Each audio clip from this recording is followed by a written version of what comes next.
এই গাঁদাল পাতা দিয়ে হবে দারুণ একটা। তোমরা তো বড় অনেক রকম খাও, কিন্তু আজকে আমি যেভাবে করবো আশা করি যদি কেউ খেয়ে থাকো সেইভাবে বলে দিও আমাকে। দারুণ সুস্বাদু, মানে ভীষণ ভালো লাগবে ওইভাবে বড়াটা খেতে। তোমরা আমার সঙ্গে থাকো। এখন দেখো আমি বাগান দিকে এই কচি কচি পাতা দেখে আমি সুন্দর গাঁদাল পাতাগুলো তুলে নেবো বন্ধুরা। তুলে নিয়ে তোমাদের সঙ্গে ফিরে আসছি।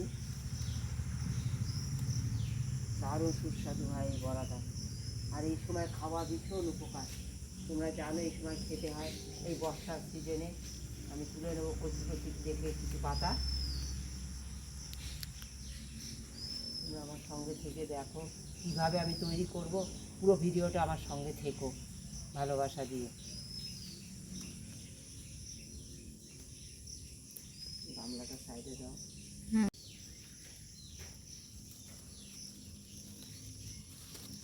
দেখো বন্ধুরা, তোমাদের কারো লাগলে নিয়ে যেও এসে। অনেক পাতা আমার বাড়ি, একেবারে আমি মুখের সামনে রেখেছি। কেন বলো তো, বর্ষার সময় খাওয়ার দরকার হয়, আর জঙ্গলে যাওয়া যায় না। আর গ্রাম মানেই তো জানো জঙ্গল হয়ে যায় চারিদিক, আর জঙ্গলের মধ্যে যাওয়া যায় না। তাই জন্য আমি কী করেছি, একদম আমার ফুল বাগানের বেড়াতে আমি করে রেখেছি, যাতে যখন দরকার হবে তখনই আমি প্রয়োজন মতো তুলে নিতে পারি।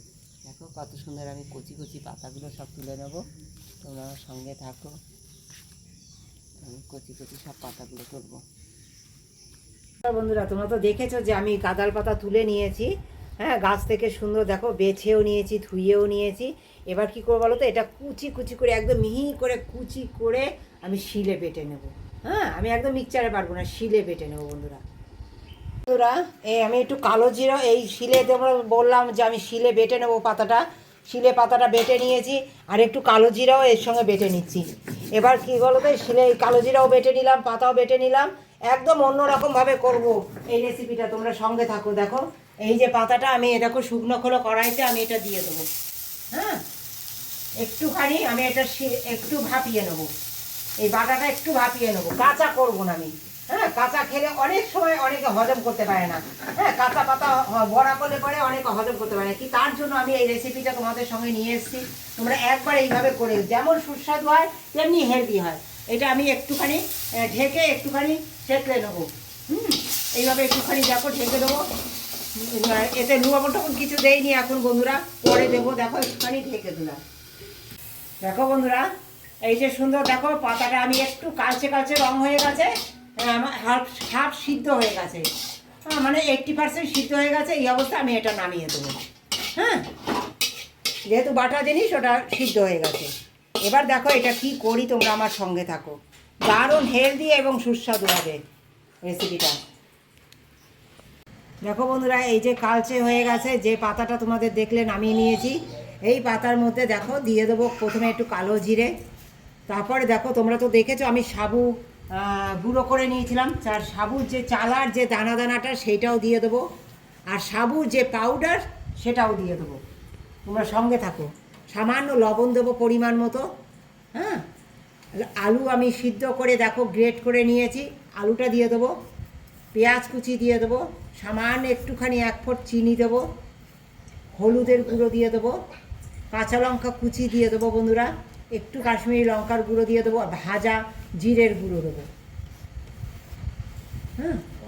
এই দিয়ে সব কিছু দিয়ে সুন্দর করে মাখিয়ে নেবো আমি। তোমরা দেখলে যে আমি বেসনও দেইনি, একটু বেসন দেইনি, কোনো ডালও দেইনি, কিন্তু বড়াটা দারুণ সুস্বাদু হবে। এই যে আমি সাবু দিলাম, এই সাবুর গুঁড়োতেই তৈরি হয়ে যাবে সুন্দর সুস্বাদু একটা বড়া। আর ওই যে আলু দিয়েছি বলে আমি জিরের গুঁড়োটা দিয়েছি। তোমরা এইভাবে একটু জিরের গুঁড়ো দিয়ে করে দেখো, কারণ জিরের গুঁড়ো খাওয়া ভাজা হালকা রোস্ট করে আমি একটু ভেজে নিয়ে গুঁড়ো করে নিয়েছি, সেটা দিলে পরে জিরের গুঁড়ো খাওয়া ভালো, তাই আমি ওটা একটু আলুর সঙ্গে ভালো লাগবে বলে আমি দিয়েছি। তোমরা অ্যাভয়েড করতে পারো। এ সময় রেখে দেবো বন্ধুরা মেখে, তারপর ফিরে আসছি তোমাদের সঙ্গে। সুন্দর দেখো সেই ব্যাটার শাক মাখাটা, যেটা আলু দিয়ে সাবু দিয়ে মেখেছি, ঠিক এরকম একটু শক্ত শক্ত করবে। করে আমি বড়ার আকারে সব সুন্দর হাত দিয়ে বানিয়ে নিয়েছি। সুন্দর এরকম শক্ত, একটু টাইট টাইট করবে। দেখো খুব বেশি টাইট না, মিডিয়াম। তোমরা দেখলেই বুঝতে পারছো কতটা নরম। হ্যাঁ ঠিক এরকম করবে। তোমরা মাখার সময়ও দেখেছো আমি কীরকম নরম মেখেছি, ঠিক ওরকম ভাবে মাখবে। আর দেখো আমি শ্যালো ফ্রাই করব, আমি এটা ডিপ ফ্রাই করবো না, যেহেতু একটা হেলদি রেসিপি তোমরা দেখেছো সিদ্ধ করে নিয়েছি সব কিছু, তাই তেলও কম লাগবে এতে, এতে তেলও কম লাগবে আর হেলদিও হবে। দেখো আমি একটা তাওয়া নিয়েছি, তাই কড়াইতে করবো না, শ্যালো ফ্রাই করবো বলে এই সব জায়গায় তেলটা লাগিয়ে নিয়ে নিলাম। অল্প সামান্য তেল নিয়েছি এতগুলো বড়ার জন্য। সব দেখো তেল এরকম দিয়ে, তেলে এরকম দেবো, দিয়ে এরকম সাইডে দিয়ে দেবো। এই তেল একটু লাগিয়ে নিয়ে সাইডে দিয়ে দেবো, এই তেল লাগিয়ে নিয়ে এই সাইডে দিয়ে দেবো। তাহলে কী বলো তো, একদম অল্প তেলে রান্নাটা হয়ে যাবে, ভাজাটা হয়ে যাবে। এই দেখো মাঝখানে দিয়ে এই সরিয়ে দেবো, ওই অল্প তেলেই আমার সমস্ত বড়াটা ভাজা হয়ে যাবে। এই দেখো এইভাবে সমস্ত বড়াগুলো দেখো আমি সুন্দর ঢেকে ঢেকে ভেজে নেব।